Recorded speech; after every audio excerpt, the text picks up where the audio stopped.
I love our country, and I've proudly sworn an oath twice. First, as a soldier enlisting because of the terrorist attacks on 9/11, and again as a member of Congress, where I served for 8 years. That oath swearing to uphold and defend the Constitution of the United States against all enemies, foreign and domestic. So when we look at the threats that we are facing today, those threats to our freedom, those threats to our Constitution, they're not coming from some far-off land or some foreign country. Those threats are coming from within. And they're coming, unfortunately, from people who do not share our love for this country, who don't share our appreciation for our God-given rights and freedoms that are enshrined in the Constitution. And so they are willing to sacrifice all of it in their ambitious and selfish hunger for power. And it's because of this that we are here today, facing an unprecedented moment where a sitting president of the United States has taken action abusing his power to direct the federal government and justice system to be used against his major political opponent in the midst of a presidential campaign, charging him with multiple crimes with an election right around the corner. This is not something that should happen in the United States of America. And it could be the final nail in the coffin of our democracy.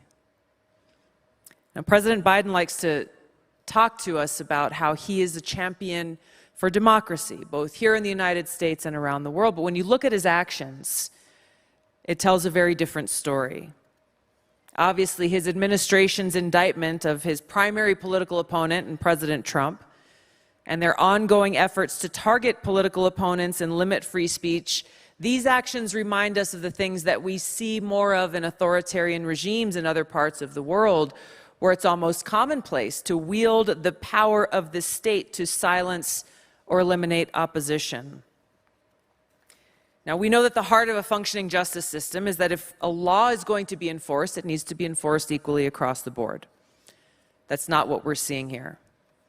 So my question for Biden supporters and the TV talking heads and pundits who are celebrating this indictment of President Trump, saying, hey, no one is above the law, my question for them is, where were you when James Comey decided not to charge Hillary Clinton with any crimes, even after speaking at great length about her many offenses, mishandling high-level national security documents?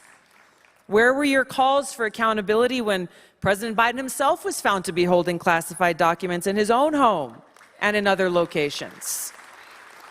Where were you when James Clapper and John Brennan lied under oath to the United States Congress?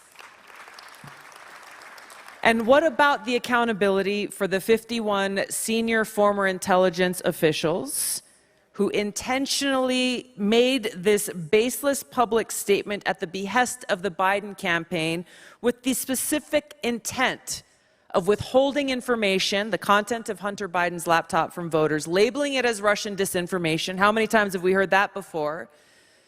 Because they did not want us to be influenced by what was there and potentially have that impact the way that we voted in that election. And what about accountability for the FBI, those in the FBI who knowingly spread the Russia collusion hoax to try to undermine President Trump? It is heartbreaking to stand here with you today knowing that these are just a few of the examples. This is not a complete list, but it's evidence of the arrogance and blatant disregard for the American people, the rule of law, and our democracy that those in power have. This is why these things that I'm talking about, this should not just be of concern to Republicans. This is something that should be of concern to every American who values the rule of law, who understands that it's essential for our democracy.